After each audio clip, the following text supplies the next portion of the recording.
All right, I'm here to read you the last chapter of the Trumpet of the Swan. But before I do, I just want to say you guys are doing a great job getting your assignments done and turned in. I know this is something crazy that none of us have ever done before or experienced, and I'm talking to the parents too. So if they're in the background listening, y'all are doing a great job. Thank you so much for all the hard work and for being patient with me this week as we figured things out as we went. I can already tell as the week has gone on, it's gotten a little easier for all of us. So I hope that's what you're all experiencing there too. Once I finish the book, you can go to AR and take the AR quiz. If you do that today, which is Friday, it will count for this grading period because today is the last day for the grading period. If you already have all your points and you want to wait and take this quiz on Monday, go right ahead. It is worth 6 points, so it's a lot of points. Your goal for next time will be 16 points plus a biography. And there are several of those on Storia if you need help with that. And I will talk to you more about that on Monday. All right, let's finish off Trumpet of the Swan. Chapter 21 is on page 201, and it's called The Greening Spring. Louis and Serena were more in love than ever. When spring came, they flew north. Louis wearing his trumpet and his slate and his chalk pencil and his medal. Serena wearing nothing at all, except her feathers. Now that he no longer had to work and earn, Louis felt a great sense of relief. No more would he have to carry a money bag around his neck. The two swans flew high and fast, 10,000 feet above the earth. They arrived at last at the little pond in the wilderness where Louis had been hatched. This was his dream, to return with his love to the place in Canada where he had first seen the light of day. He escorted Serena from one end of the pond to the other and back again. He showed her the tiny island where his mother's nest had been. He showed her the log Sam Beaver had been sitting on when Louis had pulled his shoelace because he couldn't say beat. Serena was enchanted. They were in love. It was spring. The frog was waking from his long sleep. The turtle was coming to life again after his nap. The chipmunk felt the warm air, soft and kind, blow through the trees, just as it did in that springtime when Louis's father and mother had visited the pond to nest and raise their young. The sun shone down, strong and steady. Ice was melting. Patches of open water appeared on the pond. Louis and Serena felt the changing world, and they stirred with new life and rapture and hope. There was a smell in the air, a smell of earth waking after its long winter. The trees were putting out tiny green buds. The buds were swelling. The better, easier time was at hand. A pair of mallard ducks flew in. A sparrow with a white throat arrived and sang, "Oh, sweet Canada, Canada, Canada." If you remember, we read a paragraph very much like this one at the beginning, in just the first or second chapter, when they were talking about the old cob and his wife making a nest where she would later lay the eggs and have Louis. Serena chose a muskrat lodge on which to build her nest. It was the right height above the water. The muskrats had built it of mud and sticks. Louis had hoped his wife might decide to take her nest in the same spot where his mother had built hers. But females are full of notions. They want their own way. Pretty much, and Serena knew what she was doing. Louis was so delighted when he saw her begin to construct the nest, he didn't really care where it was. He raised his horn to his mouth and played the beginning of an old song called "It's Delightful to Be Married, to be married." Then he helped by bringing a few pieces of coarse grass. Rain or shine, cold or warm, every day was a happy day for the two swans. In time, the eggs were laid and the cygnets were hatched, 4 of them. The first sound the baby swans heard was the pure, strong sound of their father's trumpet. "Oh, ever in the greening spring," he played, "by bank and bough retiring." Life was happy and busy and sweet in the little lonely pond in the North Woods. Once in a while, Sam Beaver would show up for a visit, and they would have great times together. Louis never forgot his old jobs, his old friends, or his promise to the head man in charge of birds in Philadelphia. As the years went by, he and Serena returned each spring to the pond, nested, and had their young. And each year, at the end of summer, when the molt was over and the flight feathers grew back in and the cygnets were ready to try their wings, Louis took his family for a long pleasure trip across America. He led them first to Camp Coocooscoos, where he had saved the life of Applegate Skinner and won his medal. The camp would be closed for the season, but Louis liked to revisit it and wander around, remembering the boys and how he had earned his first $100 as camp bugler. Then the Swans would fly to Boston, where the Swan boatman always gave them a big welcome.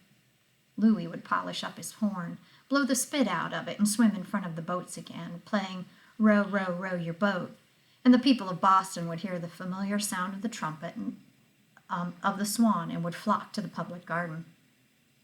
Then the boatman would treat Louis and Serena to a night at the Ritz Hotel, while the cygnets spent the night by themselves on the lake, watched over by the boatman. Serena dearly loved the Ritz. She ate dozens of watercress sandwiches and gazed at herself in the mirror and swam in the bathtub. And while Louis stood and looked out of the window at the public garden down below, Serena would walk round and around, turning lights on and off for the fun of it. Then they would both get into the bathtub and go to sleep. From Boston, Louis would lead his family to the Philadelphia Zoo and show them Bird Lake. Here he would be greeted warmly by the head man in charge of birds. If the zoo needed a young trumpet or swan to add to its collection of waterfowl, Louis would donate one of his cygnets, just as he had promised. In later years, Philadelphia was also the place where they would see Sam Beaver. Sam took a job with the zoo just as soon as he was old enough to go to work. He and Louis always had a great time when they got together. Louis would get out his slate, and they would have a long talk about old times. After visiting Philadelphia, Louis would fly south with his wife and children so they could see the great savannas where alligators dozed in the swamp water and turkey buzzards soared in the sky. And then they would return home to spend the winter in the Red Rock Lakes of Montana, in the lovely, serene Centennial Valley, where all trumpeter swans feel safe and unafraid. The life of a swan must be a very pleasant and interesting life, and of course Louis's life was particularly pleasant because he was a musician. Louis took good care of his trumpet. He kept it clean and spent hours polishing it with the tips of his wing feathers. As long as he lived, he felt grateful to his father, the brave cob who had risked his life in order to give him the trumpet he needed so badly. Every time Louis looked at Serena, he remembered that the sound of the trumpet was what had made her willing to become his mate. Swans often live to be very old, yet swans often live to be very old. Year after year, Louis and Serena returned in spring to the same small pond in Canada to raise their family. The days were peaceful, always just at the edge of dark, when the young cygnets were getting sleepy. Louis would raise his horn and play taps, just as he used to do at camp long ago. The notes were sad and beautiful as they floated across the still water and up into the night sky. One summer, when Sam Beaver was about 20, he and his father were sitting in their camp in Canada. It was after supper. Mr. Beaver was rocking in a chair, resting after a day of fishing. Sam was reading a book. "Pop," said Sam, "what does crepuscular mean?" "How should I know?" replied Mr. Beaver. "I never heard the word before." "It has something to do with rabbits," said Sam. "It says here that a rabbit is a crepuscular animal." "Probably means timid," said Mr. Beaver. "Or maybe it means that it can run like the dickens. Or maybe it means stupid. A rabbit will sit right in the middle of the road at night and stare into your headlights and never get out of the way. And that's how a lot of rabbits get run over. They're stupid." "Well," said Sam, "I guess the only way to find out what crepuscular means is to look it up in the dictionary." "We haven't got a dictionary here," said Mr. Beaver. "You'll have to wait till we get back to the ranch." Just then, over at the pond where the swans were, Louis raised his horn and played taps to let his children know that the day had come to an end.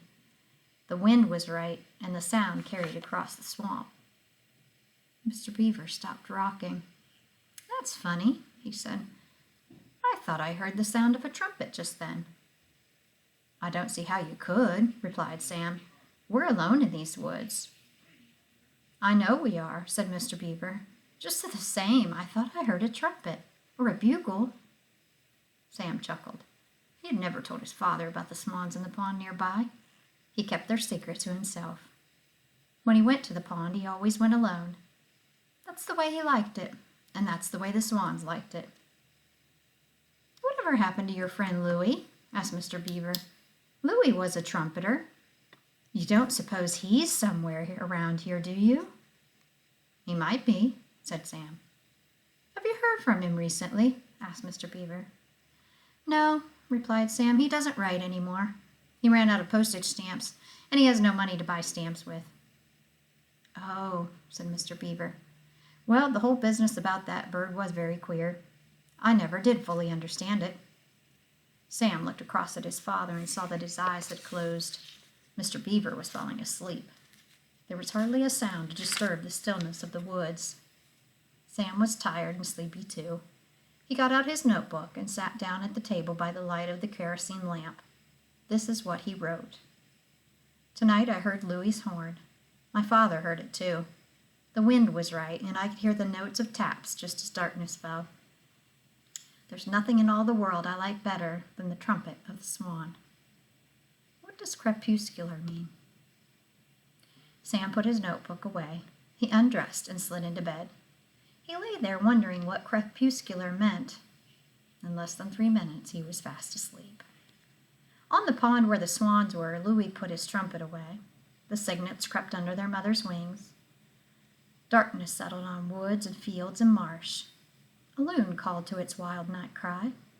As Louis relaxed and prepared for sleep, all his thoughts were of how lucky he was to inhabit such a beautiful earth, how lucky he had been to solve his problems with music, and how pleasant it was to look forward to another night of sleep and another day tomorrow, and the fresh morning, and the light that returns with the day. Well, I hope you enjoyed the book. Monday we'll start a new one, and you'll find out then which one it is. Have a great weekend.